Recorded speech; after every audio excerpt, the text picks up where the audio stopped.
Won't talk bad. 14 mounted toms, 8 floor toms, 4 splashes, 2 gongs, 10 cowbells, 4 rides, 5 snares, man.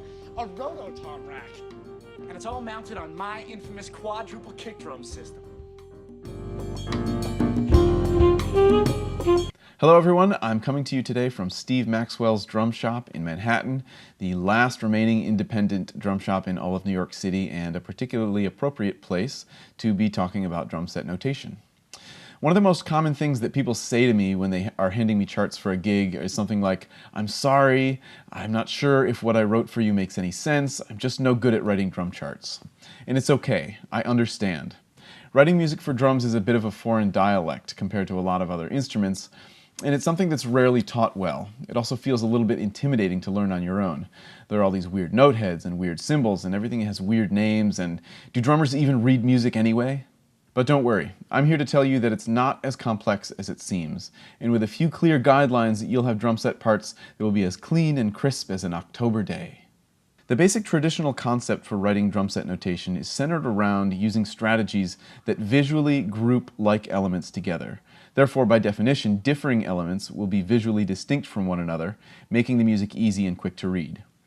This concept, which we'll call grouping, will come back several times throughout this video, and we'll also talk about a few notable exceptions to this rule. First, let's talk about the physical components of a drum set. There are basically 2 distinct instrument groups that make up a drum set: cymbals and drums. In notation, we differentiate between the two by using different note head styles.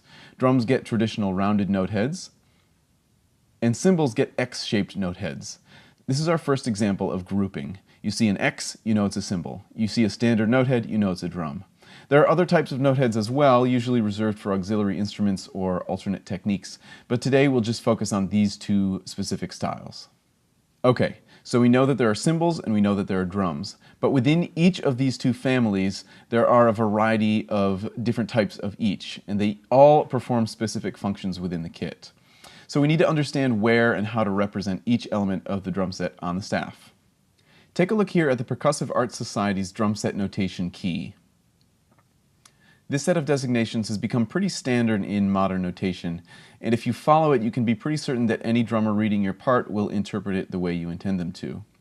There are 20 different notations to remember here, but I'm going to argue that only half of these are really vital for our purposes. I've extracted those elements that I want to focus on and broken them up into their instrument groups. Here's another important example of grouping. Cymbals are always notated outside or on the perimeter of the staff, and drums are always notated within the staff itself. Another use of visual separation that makes reading quick and intuitive. And notice here the note head exception with the snare cross stick. The X note head to indicate this particular technique has become ubiquitous enough and is visually distinct enough that I'd like to offer it as an allowable exception to the note head rule we mentioned previously. Also worth mentioning are the uses of the circle and plus symbols above hi-hat notes, indicating open or closed technique respectively. So now that you know which note heads to use and where to put them on the staff, let's talk about good notation practices. Drum set should always be written using a percussion clef, which looks like this or this. Traditional practice when writing for drum set dictates that anything played with the hands, such as cymbals, snare drum, and toms, should be written with stems up, and anything played with the feet, kick drum, and hi-hat pedal should be written with stems down. This is more visual grouping. Here's a groove that's a bit more complex. You can see that even with all this interplay, the hands and feet parts are visually distinct, and the cymbals and drums are visually separated by way of their note head differences and their zones on the staff. The parentheses around notes indicate ghost notes that are played very softly within an otherwise dynamically healthy texture. The hands up, feet down convention holds true in almost all cases, but as usual there are exceptions. The primary time that it's okay to break this rule is if the melodic interplay between hands and feet elements is linear enough that seeing them beamed together makes more visual sense. Sometimes deciding whether or not to break this rule is not so easy, but here's an example to help us understand it a bit more clearly. In this reggaeton groove, you can hear that the hi-hat is playing a consistent one-beat ostinato, while the snare drum, kick drum, and floor tom are creating a bit more of a linear melody. If we notate this groove using the hands up, feet down rule, it looks like this.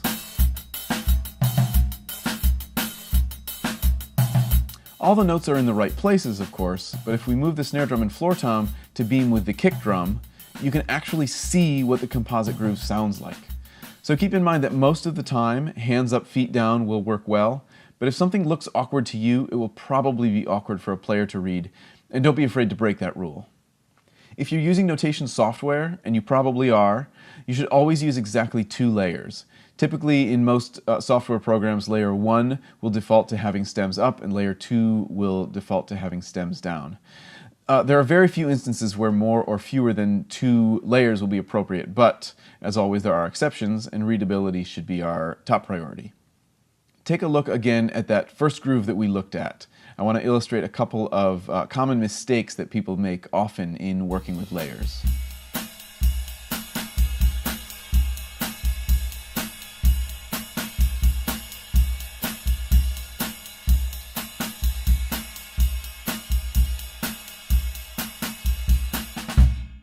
Here are a few more very important things to keep in mind when writing for drum set. Don't over-notate. I want to be clear that I don't think that you should dumb down or oversimplify any orchestrational ideas that you might have. If you have a specific sound that you want to hear for a groove, you should write that. However, if you're not 100% sure what you want to hear, or if you want to leave room for your drummer to use her instincts and idiomatic knowledge to interpret your vision, it can often serve you well to write a simpler version of that groove, more of a framework. Plus, doing this will make it easier for a variety of players to read on the fly. Secondly, use slashes and bar repeats to your advantage. They reduce clutter, save space, and make your chart cleaner and less chaotic. There's no need to write out every note of a groove that continues for a while in the same vein.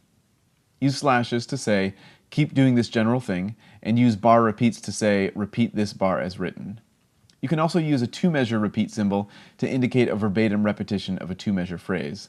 Anything beyond that becomes counterproductive because there's too much scanning back and forth, and it's difficult for your player to confidently keep his place in the chart. In charts that do have plenty of slashes, it can also be advantageous to indicate the ends of phrases using numbers in parentheses above the staff. If your chart is formatted well, this shouldn't really be necessary, but can still help to indicate the ends of odd-length phrases. Next, avoid indicating more than 2 simultaneous strokes per limb. As you may know, drummers have no more than 2 hands and 2 feet, so moments like this are physically impossible to execute. If your part includes auxiliary percussion instruments like cowbells, woodblocks, triangles, and so on, you can indicate that using an alternate note head. And always use text, just to be explicit about what instrument is being played if it's not part of the standard drum set. If the part includes completely different percussion instruments altogether, like mallet instruments or timpani, be sure to indicate the proper clef changes and key signatures, and give the player time to switch instruments. And that's pretty much all I've got for today. It's not quite as difficult as it seems, right?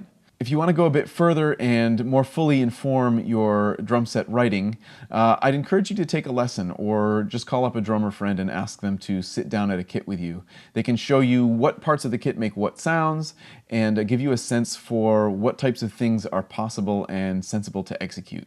Thanks for joining me today. I hope this was helpful and that you'll leave with a renewed sense of confidence in your ability to write effective and idiomatic drum charts. See you next time.